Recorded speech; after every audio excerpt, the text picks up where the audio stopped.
Radhe Radhe. Wisdom channel में आप सबका स्वागत है। बृहस्पतिवार का दिन भगवान विष्णु को समर्पित है।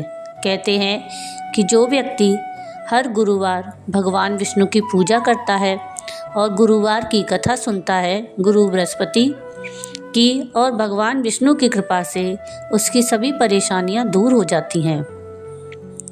आइए जानते हैं गुरुवार की व्रत कथा और उसके व्रत से जुड़े हुए नियम। गुरुवार व्रत पूजा कथा में कई ऐसी बातें बताई गई हैं जिन्हें मनुष्य को ध्यानपूर्वक अपनाना चाहिए। कहते हैं जो व्यक्ति श्रद्धा भाव से गुरुवार को भगवान विष्णु की पूजा करता है और गुरुवार व्रत की कथा कहता और सुनता है, उसकी गरीबी और कष्ट को भगवान विष्णु दूर कर देते हैं। बृहस्पतिवार के दिन सूर्योदय से पहले उठें और नित्य कर्म से निवृत्त होकर पीले रंग के वस्त्र पहनें। इसके बाद पूरे घर में गंगाजल छिड़कें। इसके बाद पूजा घर में श्री हरि विष्णु की मूर्ति या चित्र स्थापित करें। फिर पीले रंग के गंध, पुष्प और अक्षत चढ़ाएं। इसके बाद चना गुड़ और मुनक्का चढ़ाकर विधि विधान से पूजन करें। इसके बाद व्रत की कथा पढ़ें और कथा पढ़ने के बाद केले के पेड़ में जल चढ़ाएं। अब हम सुनेंगे बृहस्पतिवार व्रत की कथा। प्राचीन समय की बात है, भारतवर्ष में एक राजा राज्य करता था। वह बड़ा प्रतापी और दानी था। वह नित्य गरीबों और ब्राह्मणों की सेवा सहायता करता।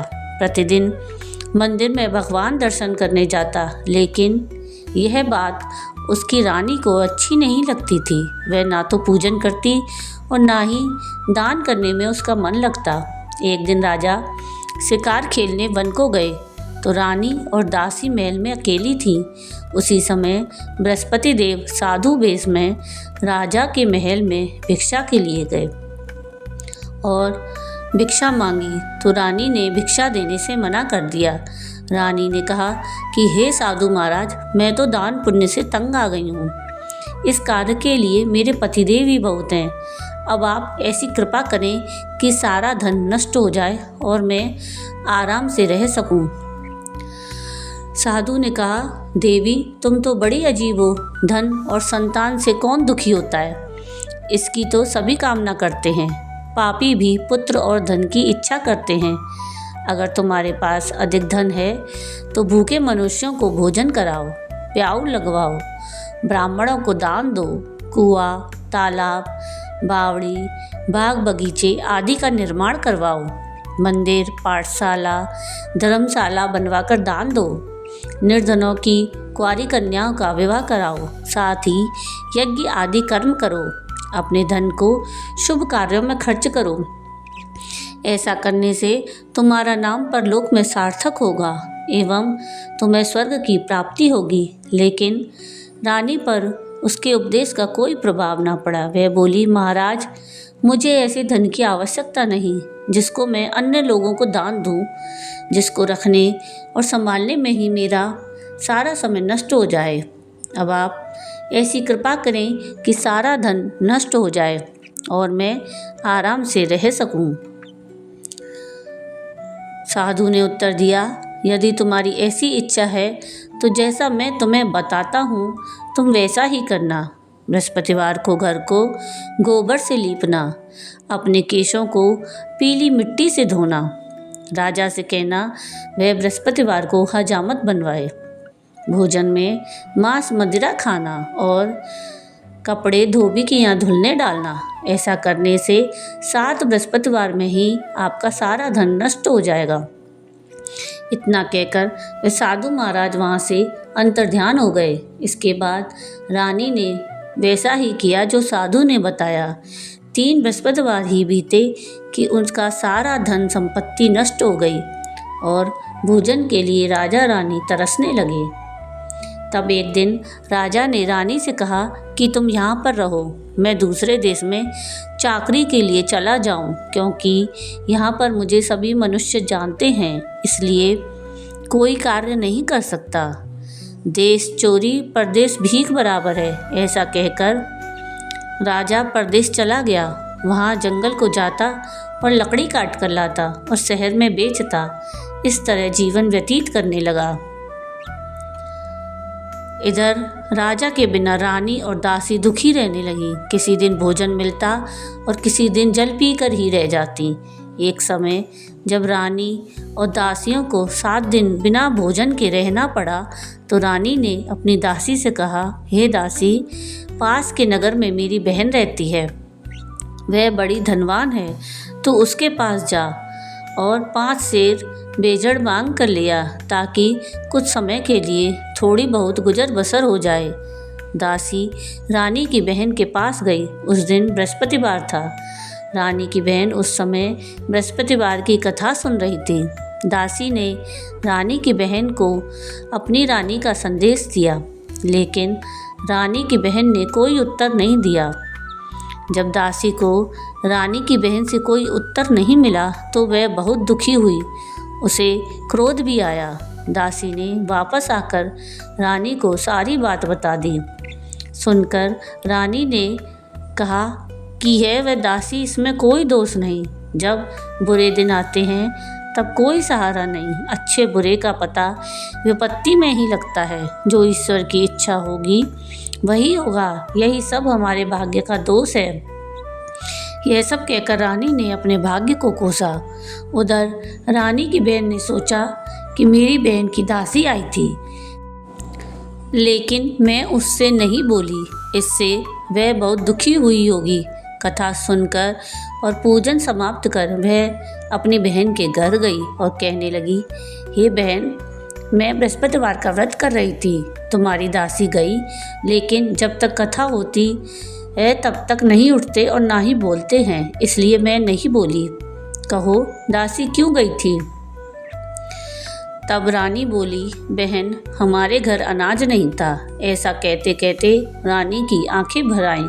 उसने दासियों समेत 7 दिन तक भूखे रहने की बात भी अपनी बहन को बता दी। इसलिए मैंने दासी को तुम्हारे पास 5 सेर बेजड़ लेने के लिए भेजा था। रानी की बहन बोली, बहन देखो, बृहस्पति देव सबकी मनोकामना पूर्ण करते हैं। देखो, शायद तुम्हारे घर में अनाज रखा हो। पहले तो रानी को विश्वास नहीं हुआ, परंतु बहन के आग्रह करने पर उसने दासी को अंदर भेजा। दासी घर के अंदर गई तो वहाँ पर उसे एक घड़ा बेजड़ से भरा मिल गया। उसे बड़ी हैरानी हुई। उसने बाहर आकर रानी को बताया। दासी रानी से कहने लगी, हे रानी, जब हमको भोजन नहीं मिलता तो हम व्रत ही तो करते हैं, इसलिए क्यों ना इनसे व्रत और कथा की विधि पूछ ली जाए। हम भी व्रत किया करेंगे। दासी के कहने पर रानी ने अपनी बहन से बृहस्पति व्रत के बारे में पूछा। उसकी बहन ने बताया, बृहस्पतिवार के व्रत में चने की दाल, गुड़ और मुनक्का से विष्णु भगवान का और केले के पेड़ के वृक्ष की जड़ में पूजन करें और दीपक जलाएं और कथा सुने। उस दिन एक ही समय भोजन करें और भोजन में पीले खाद्य पदार्थ का सेवन जरूर करें। इससे गुरु भगवान प्रसन्न होते हैं, अन्न, पुत्र और धन का वरदान देते हैं, साथ ही सभी मनोकामनाएं पूर्ण करते हैं। व्रत और पूजन की विधि बताकर रानी की बहन अपने घर लौट आई। रानी और दासी दोनों ने निश्चय किया कि बृहस्पति देव भगवान का पूजन जरूर करेंगे। 7 रोज बाद जब बृहस्पतिवार आया तो उन दोनों ने व्रत रखा। घुड़साल में जाकर चना और गुड़ बीन लाईं और उसकी दाल से केले की जड़ और विष्णु भगवान का पूजन किया। अब पीला भोजन कहाँ से लाएं? दोनों बड़ी दुखी हुईं, परंतु उन्होंने व्रत किया था, इसलिए बृहस्पति देव भगवान प्रसन्न थे।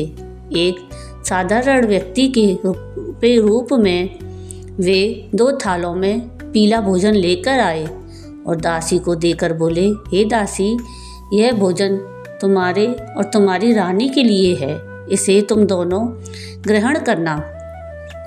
दासी भोजन पाकर बहुत प्रसन्न हुई। उसने रानी से कहा, चलो रानी जी, भोजन कर लो। परंतु रानी को भोजन आने के बारे में कुछ भी नहीं पता था, इसलिए उसने कहा कि जा तू ही भोजन कर, क्योंकि तू व्यर्थ में हमारी हंसी उड़ाती है। तब दासी ने कहा कि एक व्यक्ति भोजन दे गया है। तब रानी ने कहा, वह व्यक्ति तेरे लिए ही भोजन दे गया है, तू ही भोजन कर। तब दासी ने कहा, वह व्यक्ति हम दोनों के लिए 2 थालों में सुंदर पीला भोजन दे गया है, इसलिए मैं और आप दोनों ही साथ साथ भोजन करेंगे। यह सुनकर रानी बहुत प्रसन्न हुई और दोनों ने गुरु भगवान को नमस्कार कर भोजन किया। उसके बाद से वे प्रत्येक बृहस्पतिवार को गुरु भगवान का व्रत और पूजन करने लगी। बृहस्पति भगवान की कृपा से उनके पास धन हो गया, लेकिन रानी फिर पहले की तरह आलस्य करने लगी। तब दासी बोली, देखो रानी, तुम पहले भी इस प्रकार आलस्य करती थी। तुम्हें धन के रखने में कष्ट होता था, इस कारण सारा धन नष्ट हो गया। अब गुरु भगवान की कृपा से धन मिला है तो फिर तुम्हें आलस होता है।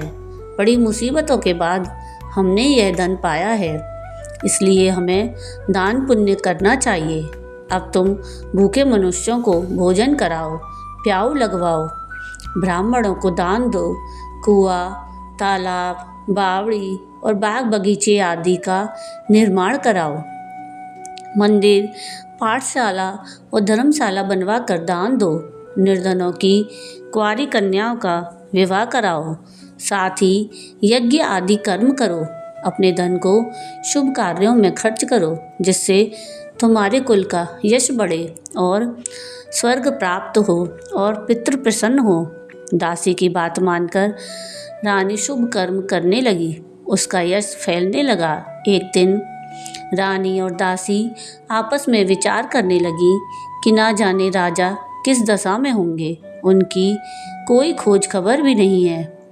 उन्होंने श्रद्धापूर्वक बृहस्पति भगवान से प्रार्थना की कि राजा जहाँ कहीं भी हो शीघ्र वापस आ जाएं। उसी रात्रि को बृहस्पति देव ने राजा को स्वप्न में कहा कि हे राजा, उठ, तेरी रानी तुझको याद करती है, अपने देश वापस लौट जा। राजा प्रातःकाल उठा और जंगल से लकड़ी काटने के लिए जंगल की ओर चल पड़ा। जंगल से गुजरते हुए विचार करने लगा कि रानी की गलती से उसे कितने दुख भोगने पड़े। राजपाट छोड़कर जंगल में आकर रहना पड़ा।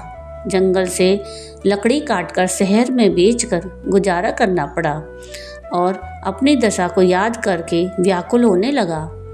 उसी समय राजा के पास बृहस्पति देव साधु के वेश में आकर बोले, हे लकड़हारे, तुम इस सुनसान जंगल में किस चिंता में बैठे हो, मुझे बतलाओ। यह सुन राजा के नेत्रों में जल भर आया। साधु की वंदना कर राजा ने अपनी संपूर्ण कहानी सुना दी। महात्मा दयालु होते हैं। वे राजा से बोले, हे राजा, तुम्हारी पत्नी ने बृहस्पति देव के प्रति अपराध किया था, जिसके कारण तुम्हारी यह दशा हुई। अब तुम चिंता मत करो, भगवान तुम्हें पहले से अधिक धन देंगे। देखो, तुम्हारी पत्नी ने बृहस्पतिवार का व्रत शुरू कर दिया है। अब तुम भी बृहस्पतिवार के व्रत में चने की दाल, गुड़ और मुनक्का से विष्णु भगवान का केले के वृक्ष की जड़ में पूजन करो और दीपक जलाकर कथा सुनो। उस दिन एक समय भोजन करना, लेकिन भोजन में पीले खाद्य पदार्थ का सेवन जरूर करना। भगवान तुम्हारी सभी मनोकामनाएं पूर्ण करेंगे। साधु की बात सुनकर राजा बोला, हे प्रभु, लकड़ी बेचकर तो इतना पैसा नहीं बचता जिससे भोजन के उपरांत कुछ बचा सकूं। मैंने रात्रि में अपनी रानी को व्याकुल देखा है। मेरे पास कोई साधन नहीं जिससे उसका समाचार जान सकूं। फिर मैं कौन सी कहानी कहूँ, यह भी मुझको मालूम नहीं।